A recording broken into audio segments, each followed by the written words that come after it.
Hello, it's Ryan from 2minutetennis.net, and in this video, I'm going to compare the forehands of Novak Djokovic and Jannik Sinner. Now, this video is courtesy of 12KGP Tennis on YouTube, so make sure you subscribe to their awesome channel. I've put their link in the description below. All right, first thing is their grip. They are both using a semi-Western grip. Let me show you what that looks like. All you have to do is put the base knuckle of your index finger and your heel pad on panel number 4 as a right-hander. That's right there. So you take the base knuckle and the heel pad and put it on panel number 4. Remember, this is panel 1, panel 2, panel 3, and so on. If you're a lefty, then you put the same two spots. Your panel number 1 is the same. And if you're a lefty, this is panel 2, panel 3, and this is your panel 4. So if you're left-handed, obviously, this is my right hand here. I'm just going to leave that there. But if you are left-handed, you take the same two spots, but you put them on this bevel. This is a great bevel to use for both power and spin. Now, I've synchronized these forehands, and they're actually hitting on the same court at Indian Wells on the practice court. But I've synchronized these forehands so they're hitting the ball at the exact same time. So the first thing is the turn. So we'll see that Djokovic's turn is higher, and I'll say right off the bat that I'm a fan of Djokovic's forehand more than I am Sinner's forehand. So let's look at them individually here. So you'll look at Djokovic's turn. He has his hitting hand the same height as his shoulder. Well, when Sinner turns, he turns a little lower. So Sinner is actually going to be using a slightly different power source, or the percentage of where he gets his power is going to be coming, a higher percentage is going to be coming from a different source, and I'll show you that in a second. But you can see that Djokovic is turning higher. I'm a fan of when the hand is shoulder level. And the reason is because you get to use more gravity-assisted racket speed. When you watch Sinner go back, he uses very much of that lag that you see with Federer. Now, when he turns and he turns lower, he has the tip of his racket pointing off to the right. Now, this is what you see with, Shapo, and you see this with Kyrgios, you see this with Jack Sock.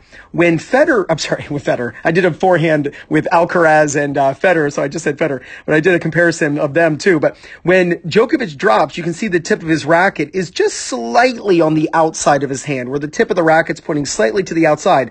But as it drops, it points more at the camera. I'm a fan of this for recreational players.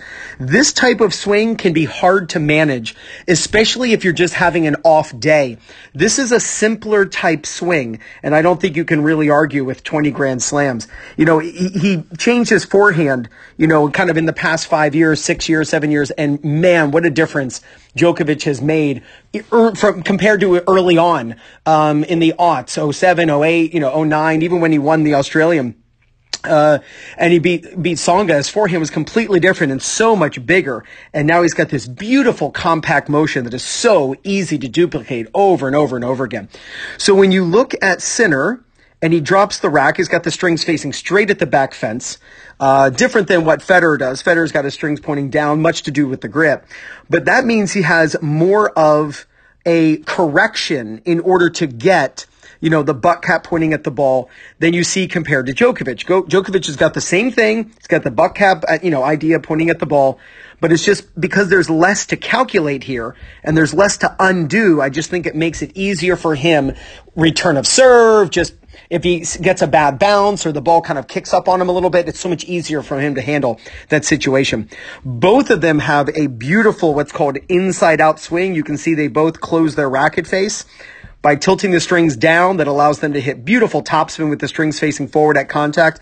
But what I mean by inside out is the racket going away from them. So look how the racket tracks away from the body. You want to make sure that you do that. A lot of recreational players, they put the ball way too close to them because they stand too close and they swing across.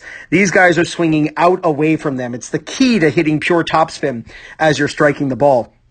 Now, here's a really cool thing to check out. I am a big fan of when players have their non-hitting hand essentially waving to the opponent at contact. When you wave to the opponent at contact, with your non-hitting hand around, let's say, chin level. So you can see his hand is around chin level. When you do that, it really makes sure as a recreational player that your hips can turn. A lot of recreational players drop this non-hitting arm and they end up hugging themselves. In a second, I'll show you what this looks like. So I'm going to go in front of the camera and show you what this looks like. You do not want to drop this non-hitting hand. In fact, if I draw a line, I'm going to draw a blue line, kind of like a water line. It's almost like Djokovic is playing tennis kind of in the shallow end of a pool, right? So his racket is going to get wet. His racket is going to go down into the water. But watch his left hand. Watch his left hand stay dry. As his left hand moves, his left hand stays dry. You want to keep your left hand up as you're unwinding. Now you'll notice that Sinner drops his lower kind of into the water, but he does raise it, which is good. Watch his non-hitting hand raise and rise up as he's hitting. Again, that's really important. You might think it's just, that's just anecdotal. No, it's really important for hip turn. If your non-hitting hand drops, it can become a counterweight. And for most recreational players, it does become a counterweight and then doesn't allow for the hip turn to happen. So they both spin up the back of the ball. I think definitely on this forehand, you'll see more topspin coming from Sinner just because he dropped his racket down a little more below the ball. But look at this finish. Big fan of catching the racket in the left hand, or, as a right hander in the left hand. When you finish, you'll see that Jannik, he actually tucks that arm in against his body, and he has kind of what I call a flailing finish, where there's no real end to his finish.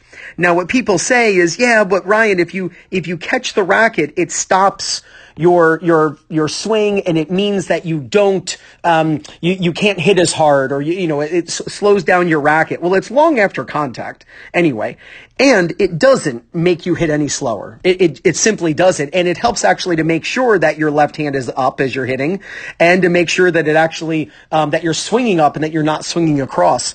Let me show you one thing. I'm going to match up their hits, just to show how hard Djokovic is hitting this ball. Because you might think like, oh, Djokovic isn't hitting the ball that hard. He is smoking this ball. And if I'm going to put this video down below, I'm going to put both videos below. But I want you to watch this video against Cilic, who he's hitting with. He is nailing the ball. It's unbelievable how hard they're hitting and how consistent Djokovic is.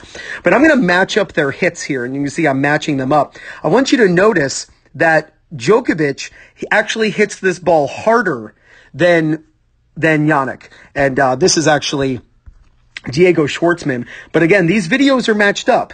So watch, these videos are matched up, and watch how Cilic actually hits this ball before Diego does. So like Djokovic and Cilic are actually hitting this ball faster back and forth than Diego and Sinner. And you can actually see, by the way, look at, this is actually a great view of it. Look at Cilic's left hand going up. Look, see how his left hand's going up? Look at Diego's left hand. I don't know if you can see this because they're pretty small in the background there. But look how both of them have their left hand rising. This is so critical to your level of play. Make sure that your left hand, if you're right-handed, is rising as you're striking the ball. But I would actually, if I were you, I would copy the Djokovic turn. I would turn higher than Sinner. I would use gravity-assisted racket speed rather than having to come up with your racket speed with a huge lag that can be hard to time and hard to control. I would have that left hand a little higher and a little more extended out rather than pinning this left arm in against your body. And I would catch the racket as a way to control the racket. You can see that Sinner's just got this big loop of a follow-through to go down. I'm a fan of when pros and amateurs actually catch the racket in their left hand before they actually go back and prepare for the next shot. All right, let me show you the differences in front of the camera.